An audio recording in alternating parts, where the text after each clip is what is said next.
Rams have another primetime loss, and it was against these damn Atlanta Falcons. I mean, what the hell, man? Ay, freaking yay. Me and Mark, we'll talk about what the hell happened in this game on this post-game reaction episode here on the Rams Up Podcast Network.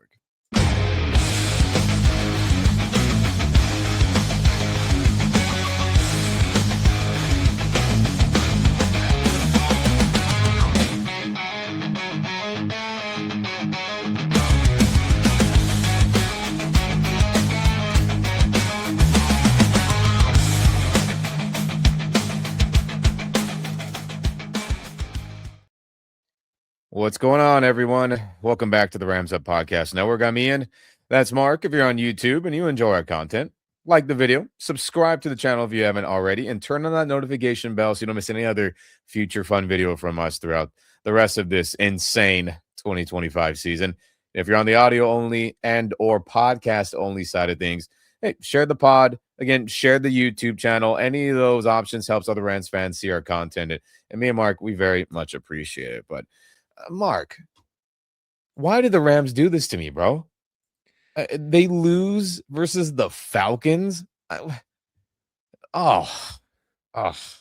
Yeah, I came into this game pretty relaxed. Just going to kick back and enjoy it because, in the grand scheme of things, we may look back and see this loss as a good thing, possibly.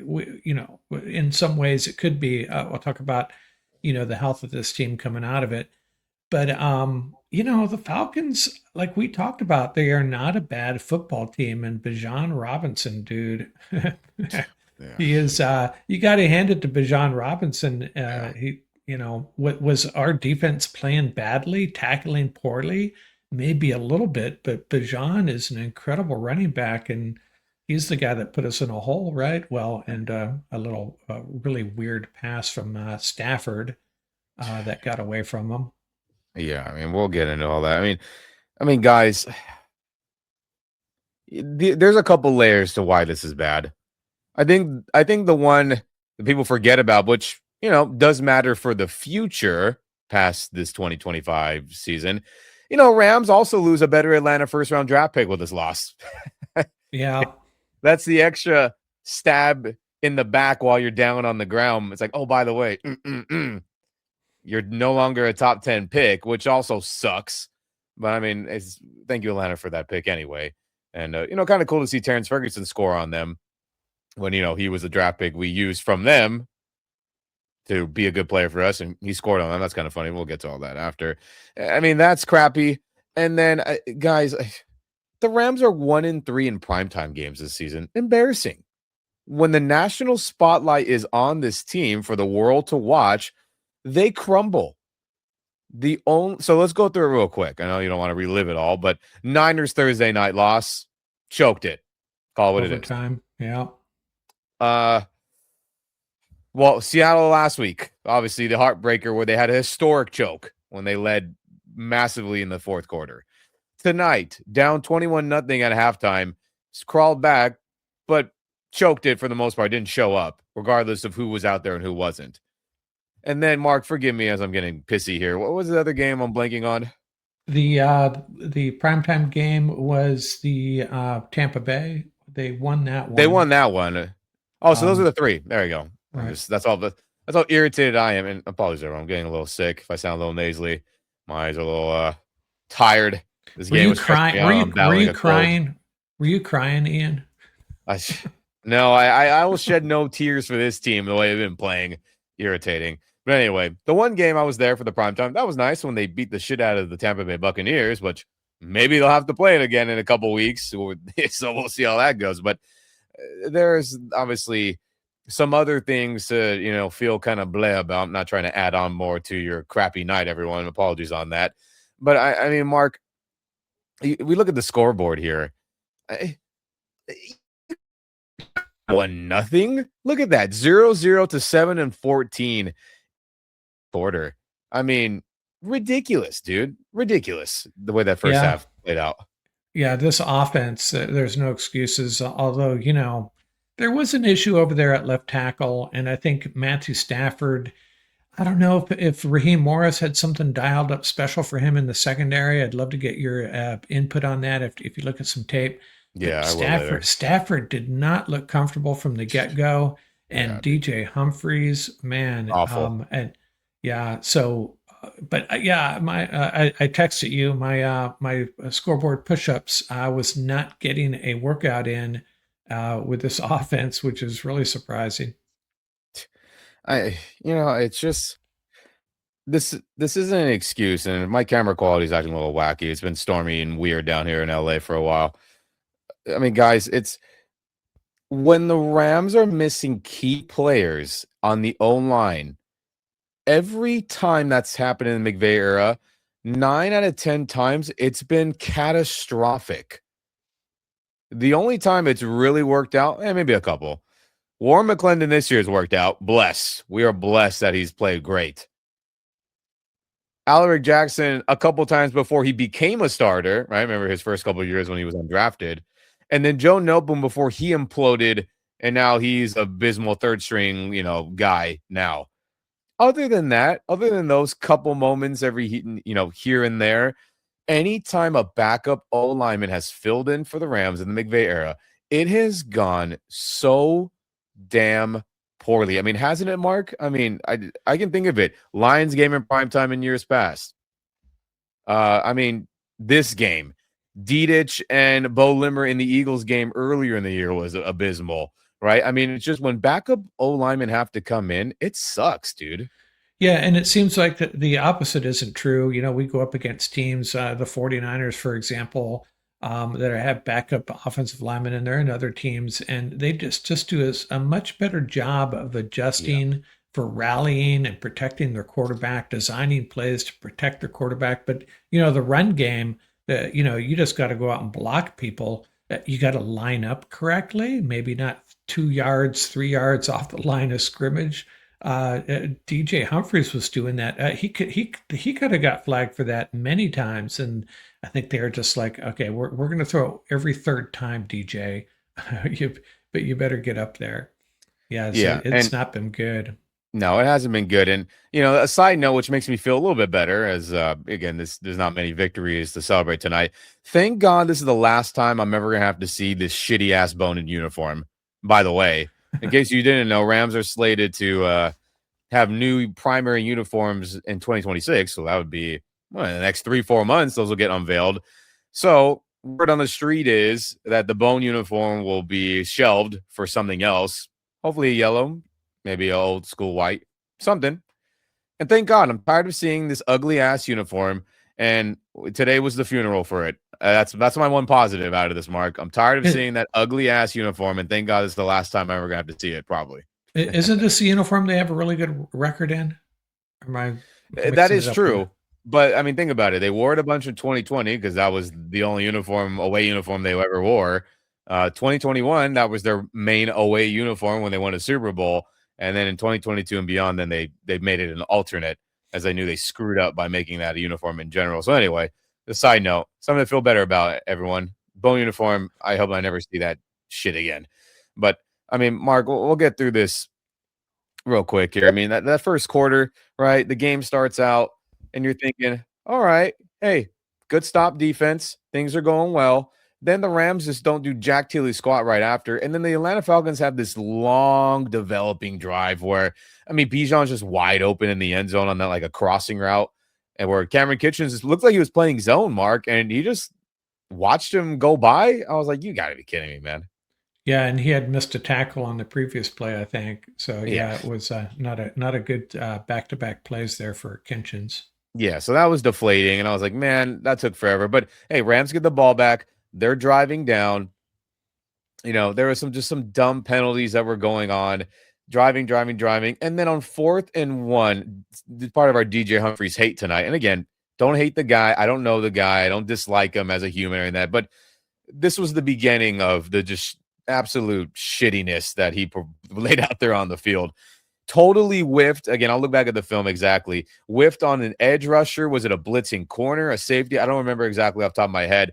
Totally just whiffed on the block. If he not even just moves him out of the way, Mark, but just gets on him. I mean, was that Kyron running the ball? He gets the first down, in my opinion. Everyone else was moving people on Atlanta's defense. Crazy. Yeah, according to Aikman, and I think he may have been right. It looked like he was slow off the snap. Of course. Just got beat off the snap.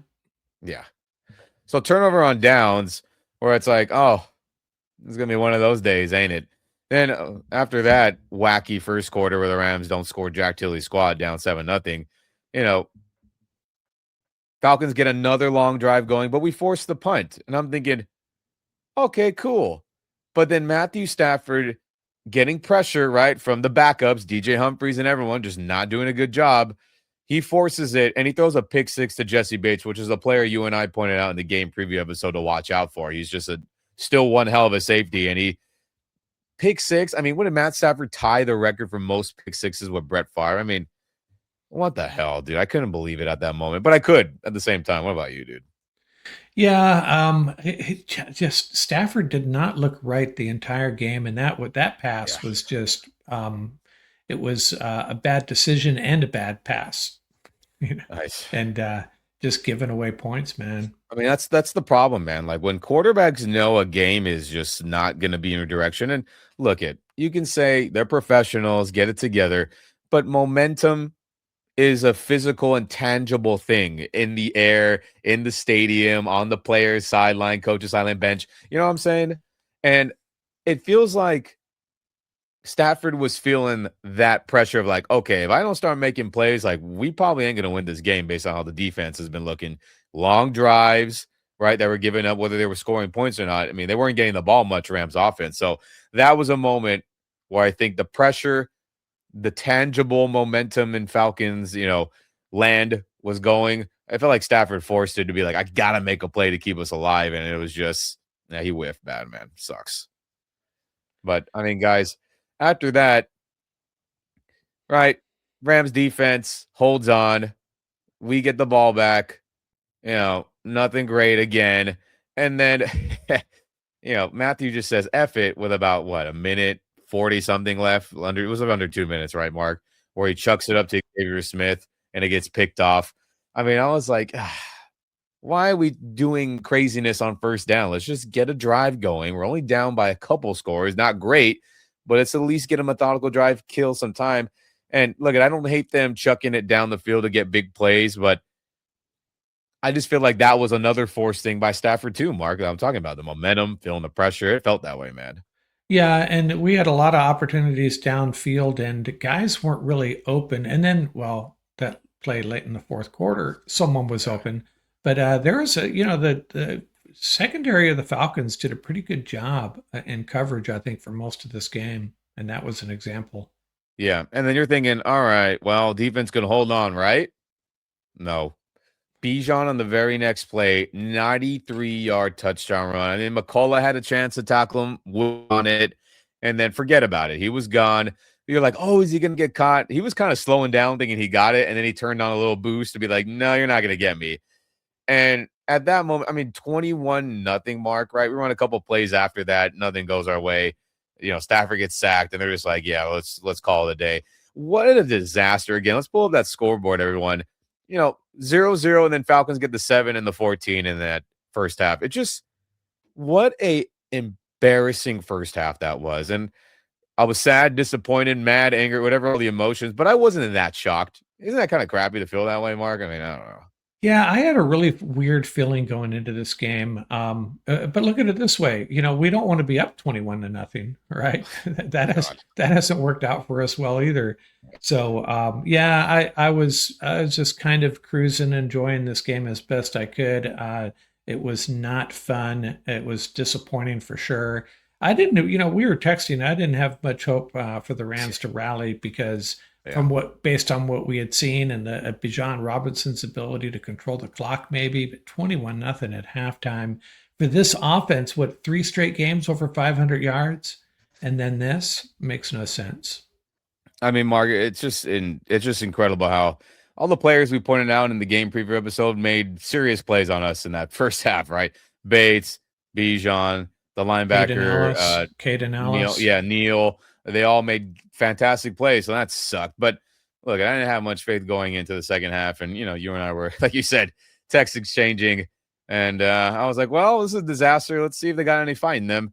And I thought, okay, if they can jump into the halftime, right? They're getting the ball, or the second half, excuse me, and they get a touchdown. Hopefully, momentum will start to build for them. As again, momentum's a crazy thing.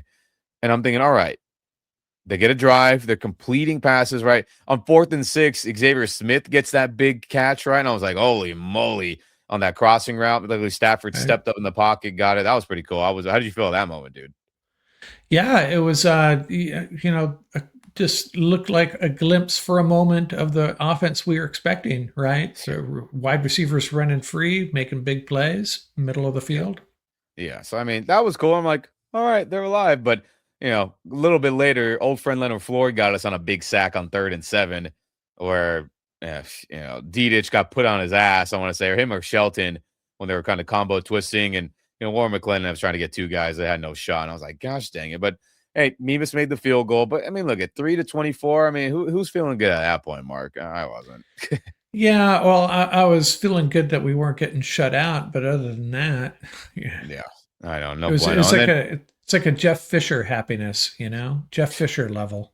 Jesus, man. And then, of course, Bijan has another mega run on us. Not 90 yards, but 30 something on that. And I'm thinking, yeah, we just can't stop him.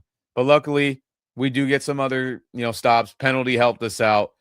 I feel like, even with them getting close, I was like, can they miss a field goal? I was like, can we just get lucky? But of course, Zane Gonzalez, their kicker, nails a 50+ yarder down the middle. And then, I mean, at that point, right, 24-3, I'm just thinking, what the freaking hell, man? Right, Mark? Yeah, one step forward, one step backward is kind of how I felt. Is like we make a little bit of headway, and then you just want a 3 and out, a big stop. But this Robinson dude's a beast, and not unexpected that they would be able to move the ball in this defense the way the night was going. Yeah. So, I mean, it's just disappointing, but I'm thinking, all right, well, let's see what battle and fight they got in them. And look, if they get a drive going, right? This is when we talked about earlier Ferguson getting a touchdown as, again, one more time for you in the trade. We sent the Falcons our first round pick. They gave us next year's first. They gave us this past draft second, and we used that second round pick to take Ferguson.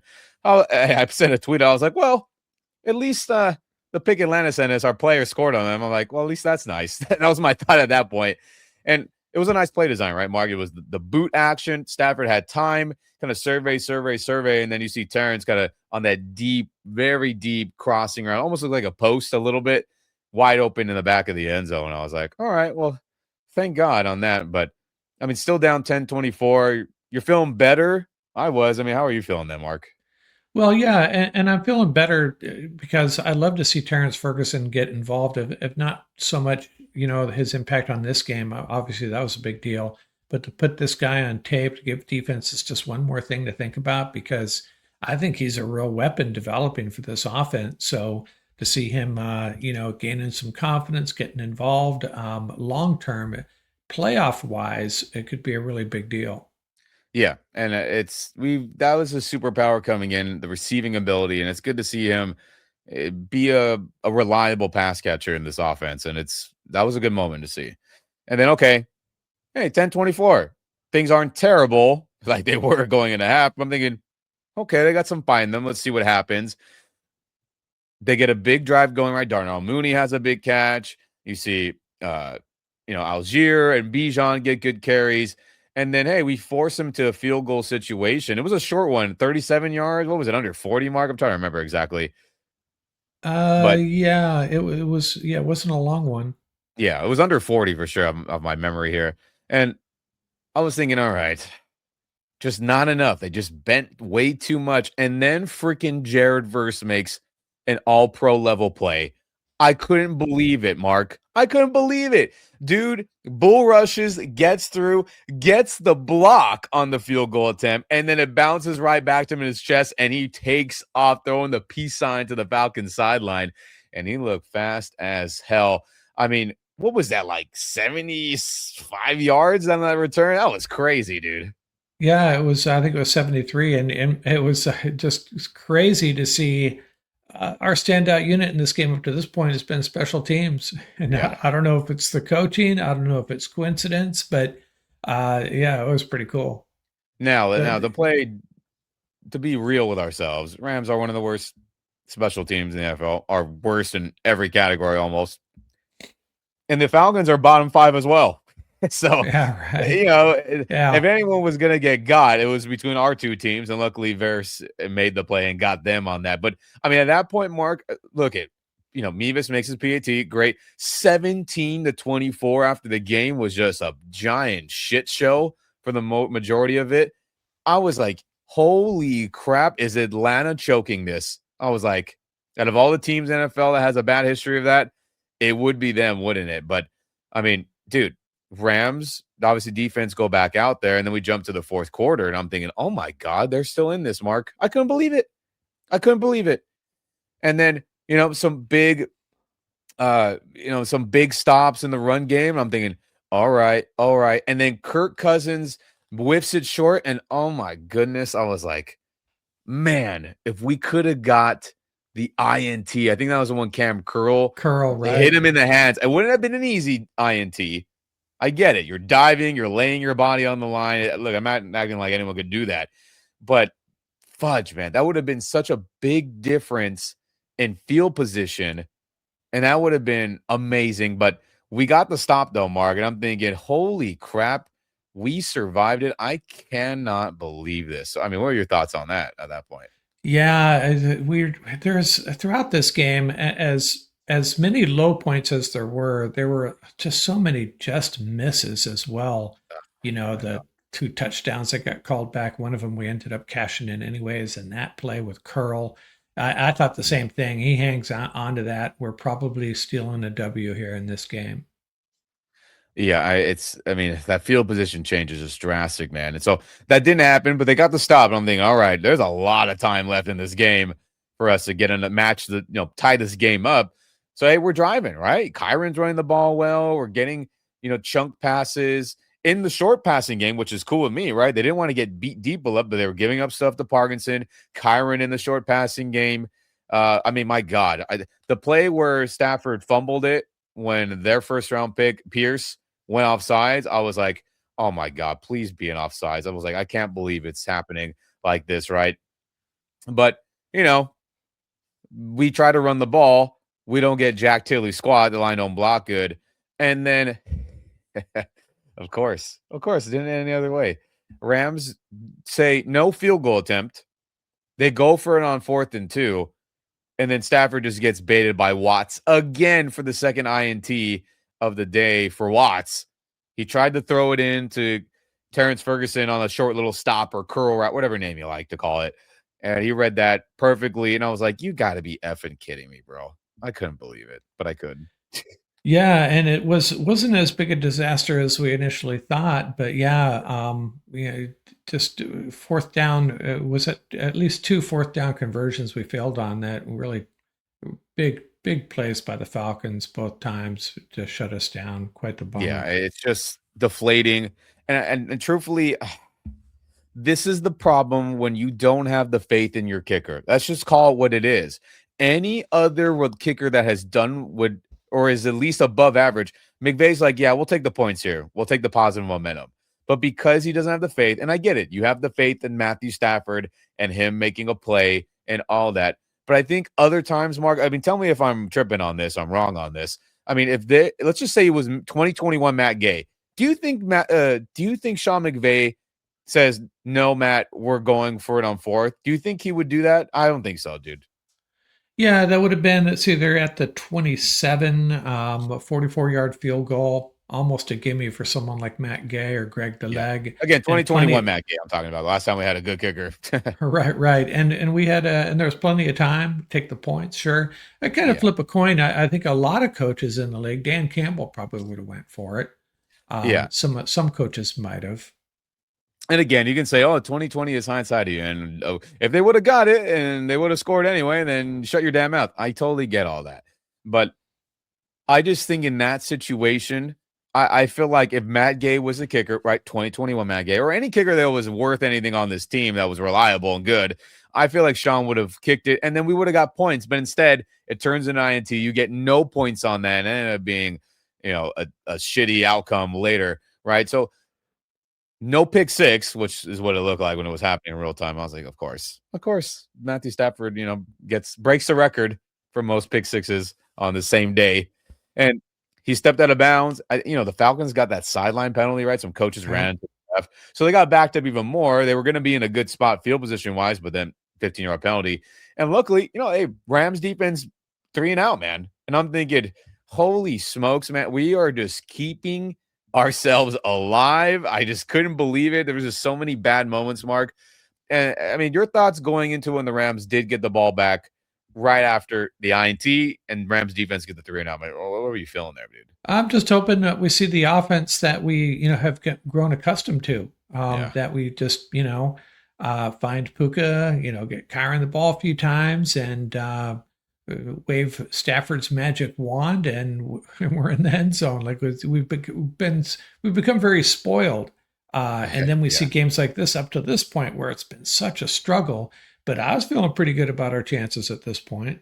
Yeah, and then I forgot to mention earlier, DJ Humphries negating a big pass to Nacua where he was lined up too far into the backfield, wasn't on the line of scrimmage. I mean, DJ, you've been a Pro Bowl player before. Like, what the hell are we doing, dog?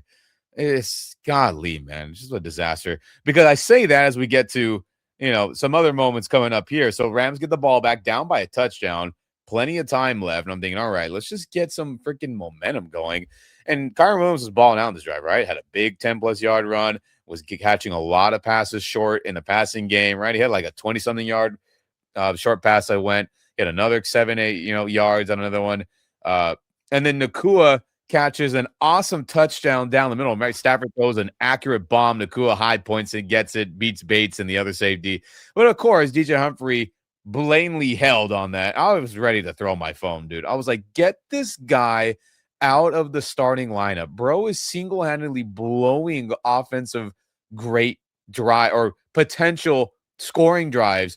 And I was furious at that moment, Mark. I was like, you got to be kidding me. I was texting my special assistant on this topic, and the problem is, they have Quisenberry and AJ Curry. AJ Curry was active for this game. Now we've had the AJ Curry experiment in the past. I know, and that hasn't gone well. Maybe he would have been better. And then the Quisenberry, I'm thinking they see him as more of the backup right tackle. I don't know if we had any. I don't know if we had any options. You don't want to slide McClendon over there. You just got to hope that DJ figures it out and holds it down. But what are you going to do? I don't think they really had another option except for maybe plugging a Curry in there. Yeah, I know. But I say that out of anger and fury. But it's just multiple times in the game, his dumb play or bad play screwed up drives, dude. Again, the 4th and 1 whiffed on the block. Kyron would have got the first down. I'll look back at the film, but it sure looked like that to me. The big play to Nacua down the sideline, which probably would have ended up being at least 3 points, probably a touchdown in the first half, negated because he was too far back in the backfield lined up. Stupid. And then you had this. I mean, again, I was furious. I was like, we're really going to lose this game because DJ Humphrey sucks. And he was lining up incorrectly several times, and they didn't call it. They could have called it. We lucked out on that a handful of times. I mean, my God. So then, okay, we get screwed, right? And then when I see the next play, what was it, like a draw run play on 1st and 20? I was like, all right, McVay's just giving up on this, isn't he? It felt that way. But luckily, Colby Parkinson was pretty dang open in the middle of the field. He barrels and gets 15+ yards on that back. And then here we are in a 3rd and short. Luckily, everyone blocked good this time. Thanks, DJ Humphries, finally. And Kyron gets a big run. I was like, ooh, I wish he would have beat Jesse Bates on that. But, Bates is a veteran Pro Bowl guy. Made a good tackle. I was feeling good on that one, Mark. I mean, at that point, after we get the 3rd and short, how are you feeling? Hey, this is the offense that we've been used to. Kyron, getting his 5, 10, 15 yards. Puka, the tight ends, pitching in. And, it's kind of funny watching Kyron run. He actually looked really good in this game. But then, when you compare him to Bijan, I it's mean, like yeah, it's just another level there. But Kyron did have a good game. yeah. I mean, look at Kyron, multiple 1,000-yard rusher for this team, consistent, one hell of a running back. But you always daydream a little bit, like, what if Bijan and Bijan-esque talent was in our backfield? I mean, it would be home run hitters all the time, it feels like. Yeah, And kind of Todd Gurley flashbacks. I mean, Bijan is a Todd Gurley level, player. Let's be real. Like, Right. he is that type of guy. But it just always makes you think, like, man, we had someone like that. I mean, this offense. I mean, Stafford could have a crappy day, and then the run game just explodes like that, and everything's fine. But oh well, we live in this reality where we have two good running backs, maybe not as insane as Bijan. But I was feeling good. Kyron got the big gain, and then the very next play, I mean, a quick screen pass, right? Wasn't even like a true bubble screen, right? Where you see guys block out in front and the receiver kind of, what they call, like, you run a bubble route where you start lined up and you kind of start running backwards a little bit to kind of catch it running to the sideline. It wasn't even that, Mark. It was just immediate Stafford. All right, Nacua, just turn around, boom, and then really great blocking by Xavier and really great blocking by was that Colby Parkinson there as I think well. so. Yeah. And Nacua started to turn the corner. I was like, oh, he's scoring. I threw in my hands on Yeah. the couch. I was like, oh, he's taking it in. And he did. And I Right. was like, I cannot believe they're tied. But I still could believe that they did it, Mark. That's just the Jekyll and Hyde of this team, right? I mean, whew. Yeah, and I find myself doubting this team at many times Yeah, during games, and this was one where I was kind of like just resolved to okay, let's just get out of here healthy, and yeah. then wham bam, they make a couple of plays, and here we are, another exciting Rams finish facing us. I know. It's just the drama of this game, right? So we're tied. I'm like, holy crap, is Atlanta going to have a historic choke themselves? As and I think was it Joe Buck bringing up the 28-3 Super Bowl choke that they had Yeah. against Tom's Patriots, but it was feeling that way. And I'm thinking, oh my god, of all the teams to do it, it would be Atlanta. So I'm thinking, all right, Rams, don't piss me off anymore. Just get it done. And hey, with about what, a little under 3 minutes, Falcons get the ball back. Game is tied. And after Kyle Pitts catches that pass on second down to get a first, it was about what, 2 minutes, 30 seconds left. I was shocked to see Sean McVay not use a timeout, to be honest with you. Yeah, I was texting my son the same thing. Why aren't we using timeouts here? But Sean McVay has never figured out timeouts. Oh, As brilliant as he is, and all the resources this organization has, they screw up timeouts over and over and over again. so look at it. You could say, all right, Ian, Mark, everyone out there who's questioning that, right? Don't use a timeout on first down. You want to save it for a second down, third down, and a fourth down stop, right? I get it. Sure. But man, that was a lot of time that went off, right? From 2 minutes, 30-ish seconds to 2-minute warning. I mean, crucial seconds went off. So I'm thinking, oh, yeah. But oh, well, that's what they chose. 3 timeouts. I'm thinking, all right, let's get a stop here and get Stafford to have a game-winning drive. That was my thought. I was starting to believe. I was like, all right, man. And look at Bijan, that son of a gun, man. Looks like he's getting stuffed for maybe a 1 or 2 yard game and then barrels for 5. And I'm like, fudge, dude. Bijan on another toss, right? We force a 3rd and 1. And I'm thinking, oh man, if they can just get a stop right here. But of course, right, smartly of them, Robinson, a former Rams coach, calling plays over there in Atlanta, they run an outside toss to Bijan, right? Let him get the corner. He can run and get the first down. What do you get, like 10 yards on that? And I was like, Yeah. yeah, freaking yeah, dude. But I mean, at that point, I mean, Mark, I mean, no timeouts were being called though, and I didn't understand. I was, I definitely thought after those first couple stops leading to that 3rd and short. I mean, I think one timeout would have been called. What was it, like 40 seconds left? At that point, I was definitely like, what's going on, man, with the timeouts? Yeah, I can't quite figure it out either. I have to go back and look at the clock and see what was going on there. At the time, real time, I was not in agreement with how they used their timeouts. Yeah, now, at that point, I was like, this is dumb by McVay, in my opinion. But what do I know? I guess, but I would have done it differently if you and I were running the show, Mark. So Right. okay, then they put in Tyler Algier, which I'm thinking, okay, at least he's more of a bulldozer. We at least don't have to worry about Bijan scooting for an extra 6 yards when he's getting bounced around in a pile. So I felt better about that they yanked him. And then we start using timeouts, and we force the 4th and 8. But of course, then Gonzalez, a 51-yard attempt right down the middle, no problem. It just feels like kickers never miss against us, man. Unless we make a block like we did early in the game, it just feels like kickers never, ever whiff against us. And it's just, what was the time left on that, Mark? 20-something seconds, maybe 20 seconds. 25 seconds left. I mean, at that point, I'm like, what? I was like, God, McVay, those timeout usage, maybe things would have been different. You would have made Atlanta call a different run play. Maybe you would have got the stop. You know what I'm saying? All these scenarios, obviously, you can domino effect in any way you want. But to see that happen, and I was like, oh, I hope Zane, I hope somebody blocks. I hope something happens. I mean, that was a bummer, dude. And I was like, gosh, dang it. Yeah, it's I agree with you. It's kind of comical how kickers have their best days against the Rams over and over and over again. It seems like they were talking about Eddie Pinheiro the other night. Eddie Pinheiro's longest field goal of the year, 58 yards against the Los Angeles Rams. Of course, I might have the yardage wrong here, but you get I know what you mean. You get the gist of it. Every kicker loves kicking against us for whatever reason.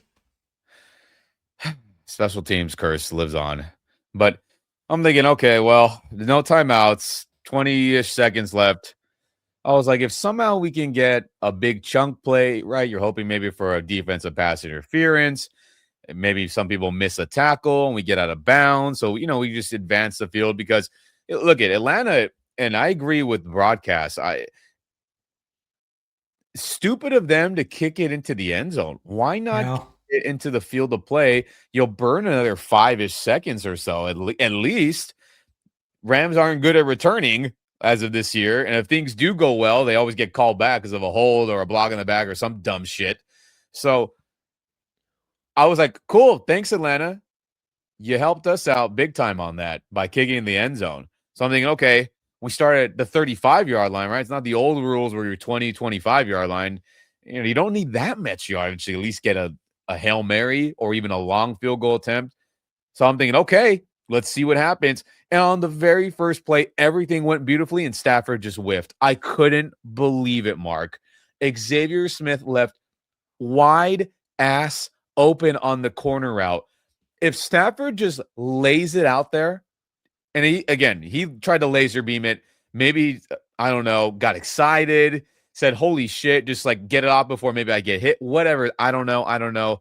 But I guess maybe the pressure of the moment got to him. Again, missed it. Yeah. I mean, Mark, last thing on this.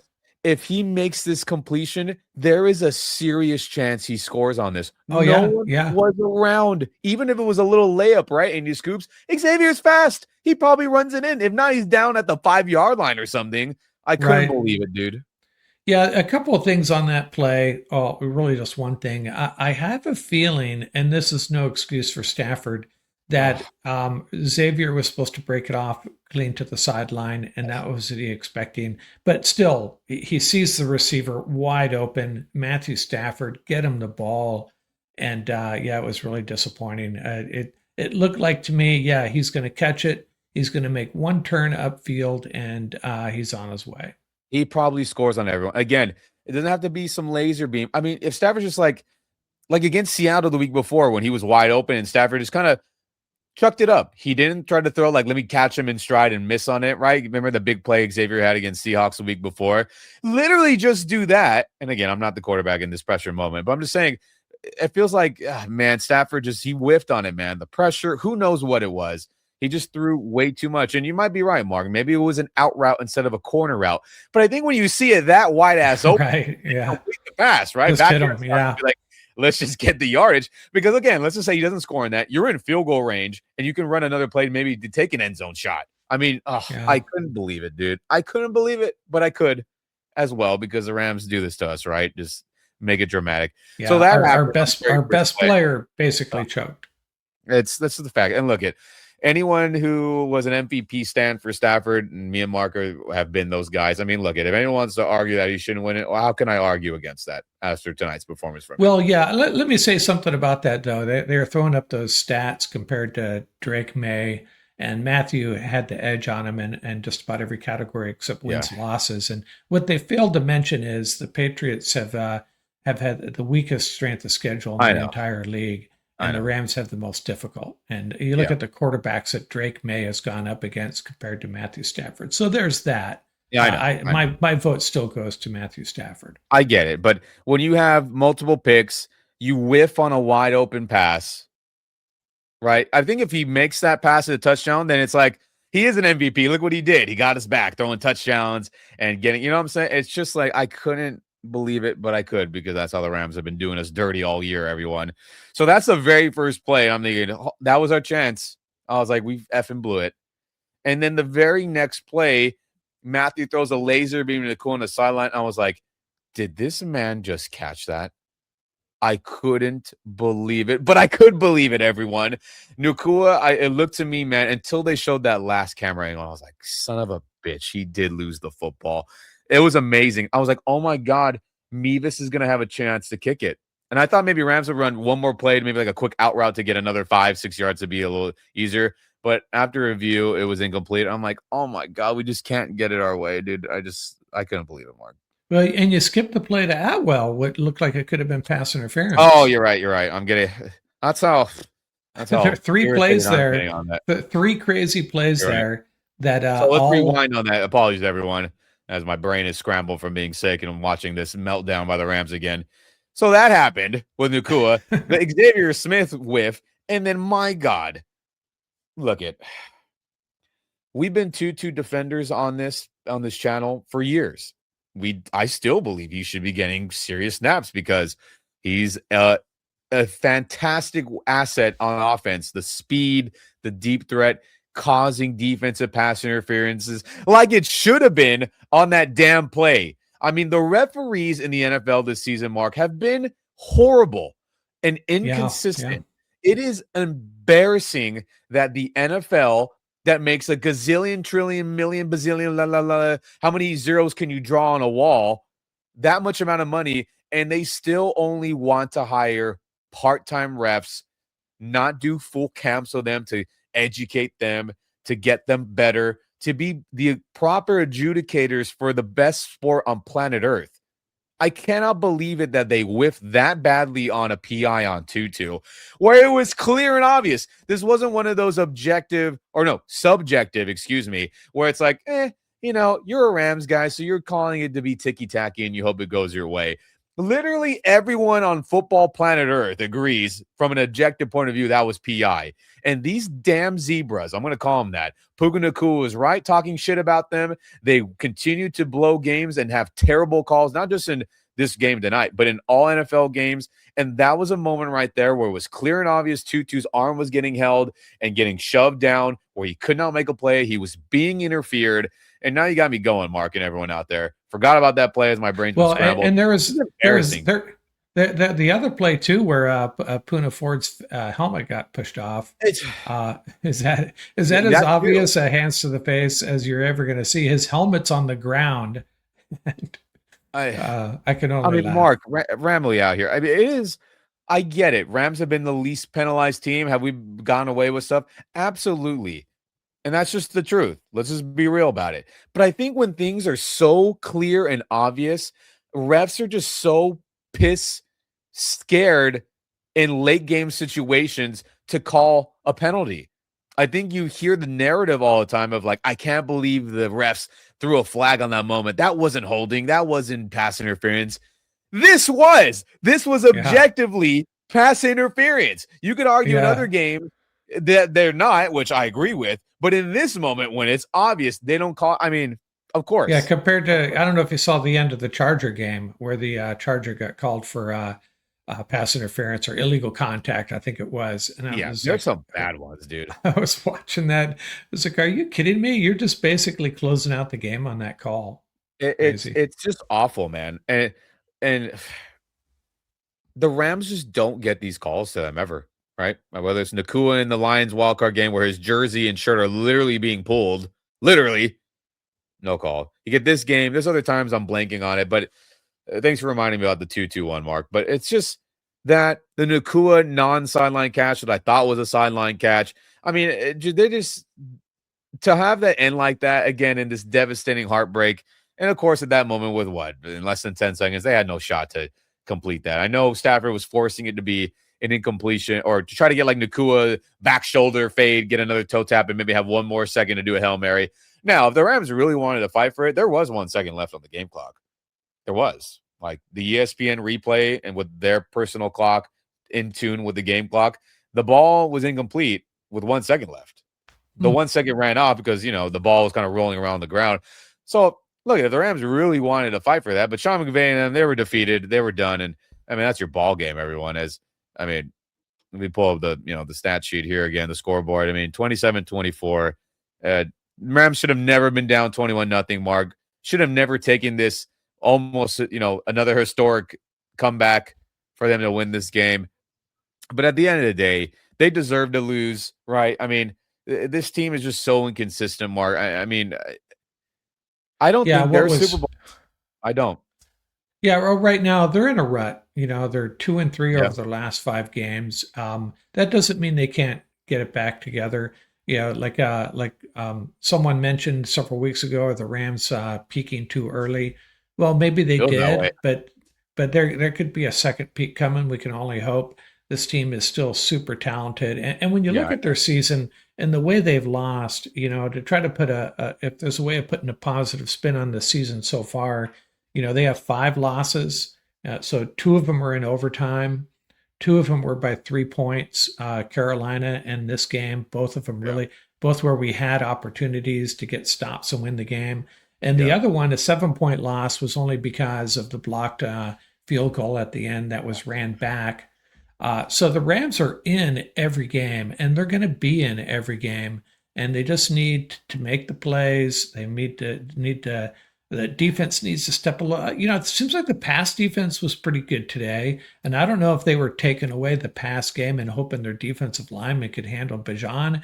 That didn't work out, but we did see some improvement. Saw some special teams improvement.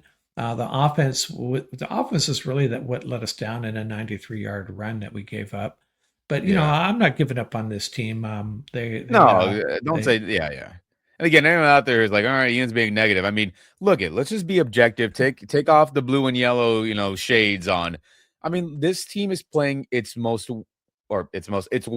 football leading into the playoff tournament, everyone. You wanted to be the complete polar opposite, like in years past, right? Rams didn't start out good, but man, they were playing good heading into the tournament, and people were worried to play them. Same thing last year and the year before that. It's a complete opposite right now. This team is playing their worst football going into the tournament, and this momentum matters. Think of the wild card teams who have won Super Bowl champions in the past.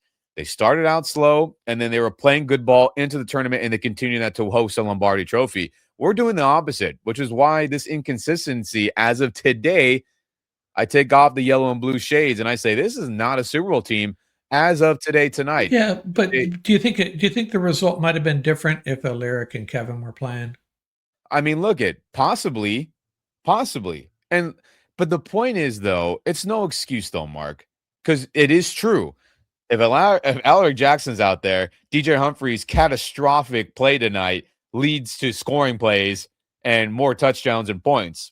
I think that's objectively a fact. But it doesn't matter. You got to play. With the Niners being abysmally beat up on defense and offense a majority of the year, here they are still battling for the number 1 seed. Could you argue that, yes, they played an easy-ass schedule? Absolutely. But they still found ways to win games. Other teams who have been astronomically beat up, it seems like when the Rams are missing starters, and multiple of them, they do not perform, and they cannot step up the backups. It feels that way in the McVay era. And tonight was another example of that. It's not an excuse. It's just a fact. I'm not putting I think it could be from the 49ers perspective, it could be just the nature of their offense where they keep the quarterback moving. It's very hard to they move the pocket. It's very difficult to find their quarterback in a pass rush. And you got a talented running back like McCaffrey that can create in so many different ways. You got a Rams offense that's maybe a little bit more mechanical, a little bit more, pocket passer. So when you lose those starter, I'm just thinking off the, kind of spitballing here. That could be what's going on, that they're more susceptible to a drop in performance, especially on the offensive side of the ball when a couple of offensive linemen go down. But let me ask you this. I mean, if you talk about the Rams aren't playing like a Super Bowl team, I don't know who is really on the NFC side. I get I it. mean, Seattle, yeah, but I mean, we put 580 yards on this so-called elite defense. The 49ers can't get to a quarterback. The Eagles and Packers are kind of in the same place as the Rams, more or less, I think. The Bears,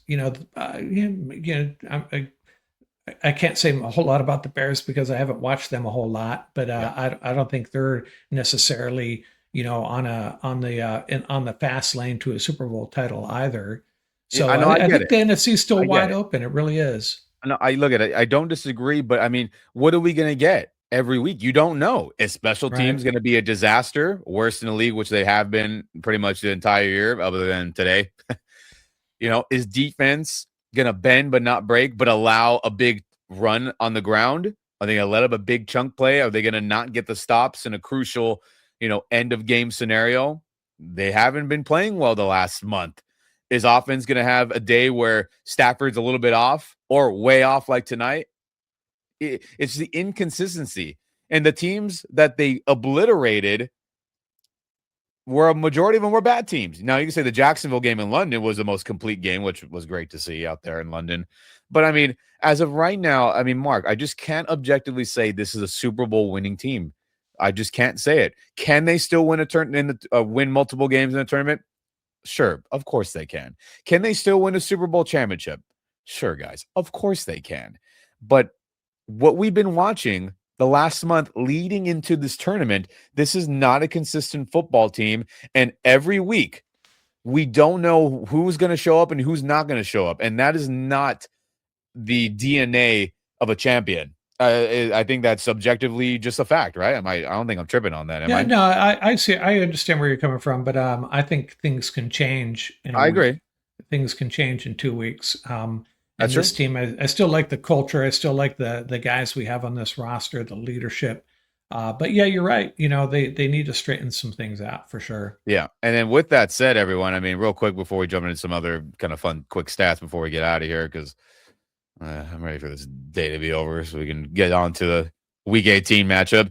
Sean McVay says, yeah, everyone's playing this week 18 game at home, as Sarah Barshaw puts out, from ESPN on Twitter X. Sean McVay said the Rams will play their starters in week 18 against the Arizona Cardinals. As he quote says, yeah, we're playing. We need to play better, McVay said.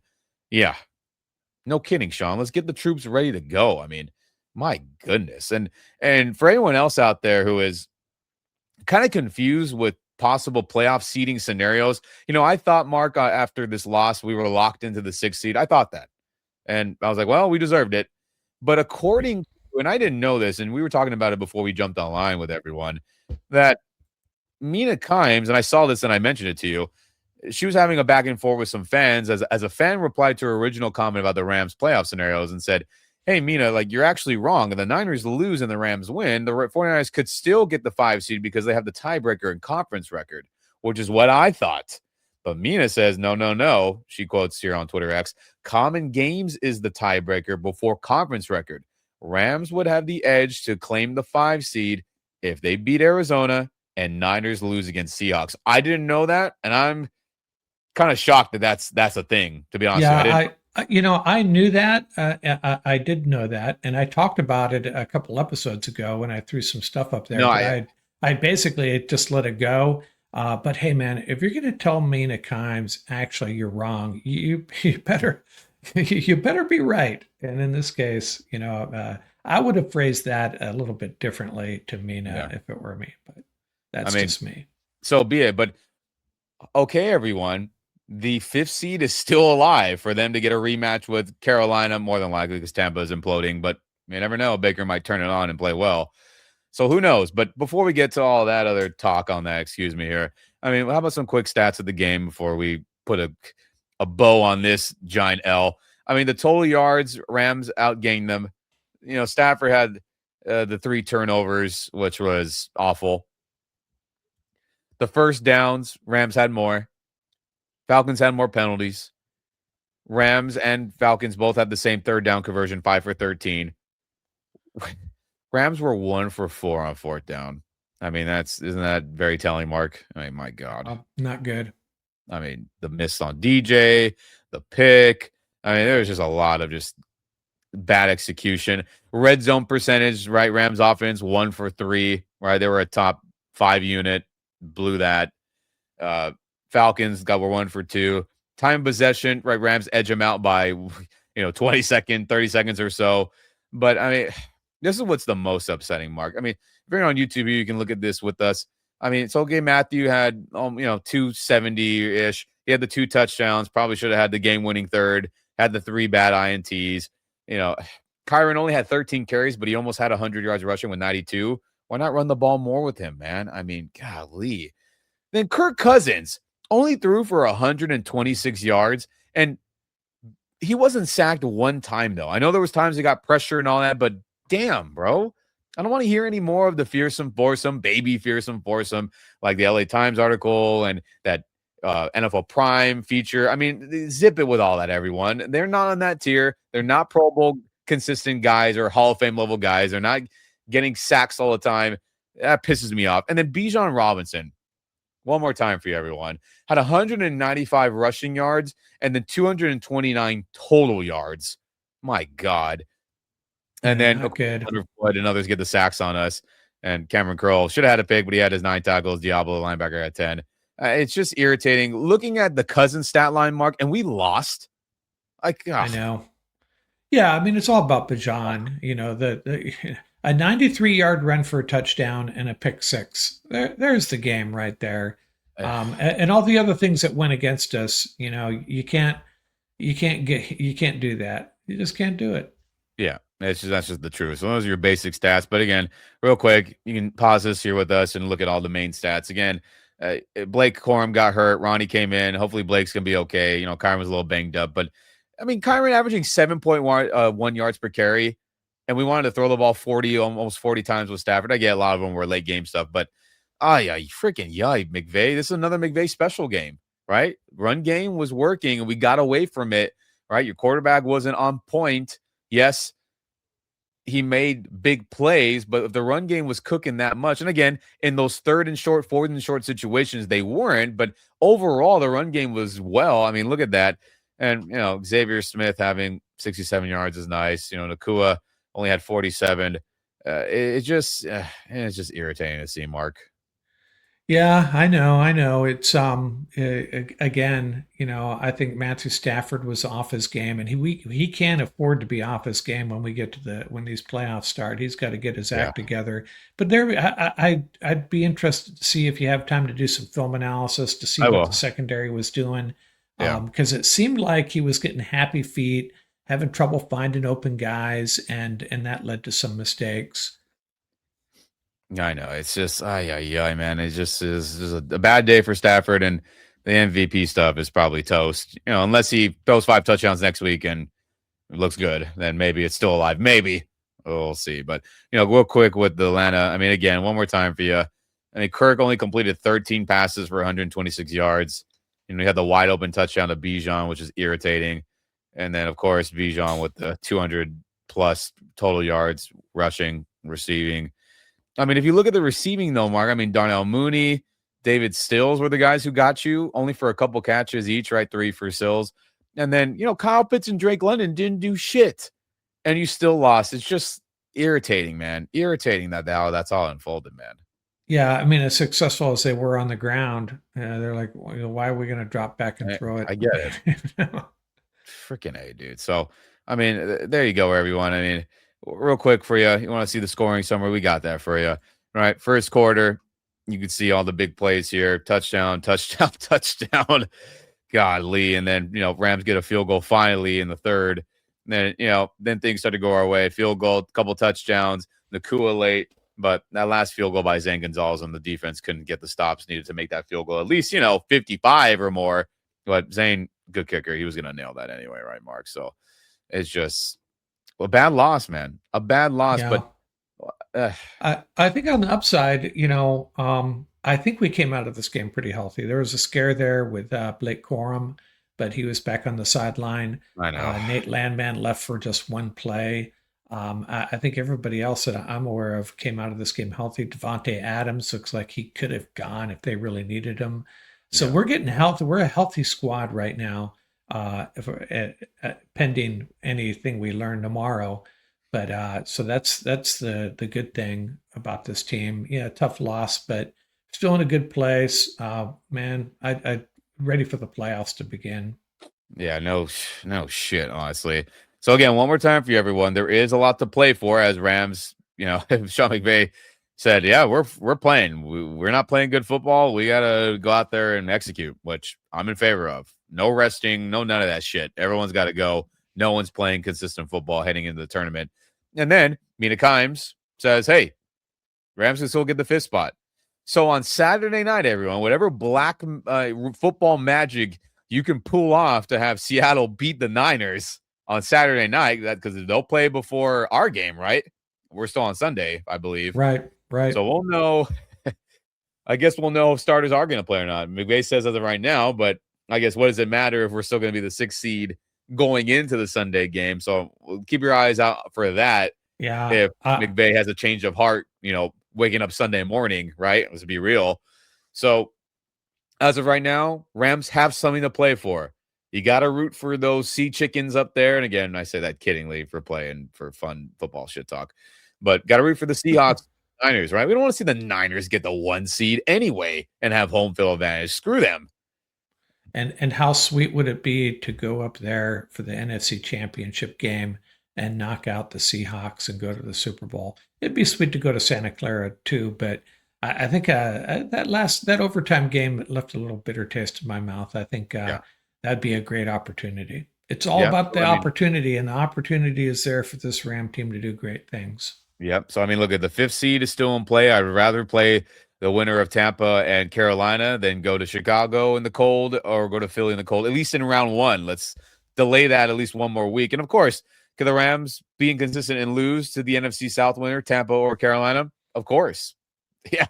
They're playing inconsistent Andy, football, but hey, with the 5 seed, they could very possibly have a home game in the second round because yeah, I could it's see I think all these teams are all of them are beatable, and every team in the tournament I think is capable of. The 7 could beat a 2, the 6 could beat a 3, and the 5 could beat the 4. I don't care who they are.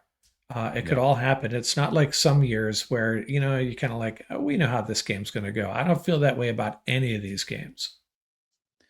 Yeah, that's just the truth. So, there's still stuff to root for. Got to root for Seahawks to beat the Niners, and hopefully Rams show up and beat Arizona and don't have another letdown to just stumble into the tournament. Maybe as the sixth seed.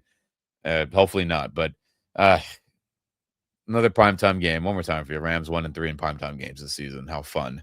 But they have a chance to be better in week 18. And me and Mark, we'll get together in a couple of days, everyone, and we'll preview that game, talk about Arizona, where they're at, who's available for them, as they're they're in a bad spot. And the last time Rams played them, they whipped their ass. So hopefully we get a complete game like it was then to hopefully, feel better going into the tournament. It's the last home game. Don't lay a freaking egg at SoFi Stadium, Rams. Go out Right. with some damn pride, get a victory in LA, and feel better about the tournament and your chances. And go Seahawks, not those damn 49ers. Hopefully they Yeah. lose on Saturday. But anything else, Mark, before we get out of here? No, that's all. Just hang in there, Ram fans. Hey, stick with this team. The fun has yet to begin. Oh, God. I've grown more gray hairs in this season than probably all the other ones combined, maybe. Just the amount of insanity of games that we played, but it ain't over until January and hopefully February, right, everyone? So we'll see what happens next week and beyond, but the fifth seed is still in play. Got to root for the Seahawks, and Rams got to show up and beat the Arizona Cardinals, and we will be that fifth spot. But And not only is the 5th seed still in place, so is the Super Bowl. It can happen. it'll It be can done. happen for this team. It definitely can, but we got to see more consistent play, and we're just not seeing that. So hopefully Arizona, we get that. And me and Mark, we'll get together in a couple of days, and we'll talk about that and all the other wildness of the NFL Ram season in a couple of days when we get together. But hey, everyone, it was a rough night. If you're a little sick like me, hang in there. If you're sick from the Rams losing, hang in there as well. But no matter what, man, Are we going to fade away from being Rams fans? You bet your ass we ain't. Rep that blue and gold. Rep it proud. Rep it loud. And you always got to throw up the horns. Win, loss, or draw. Screw the haters, man. Go Rams.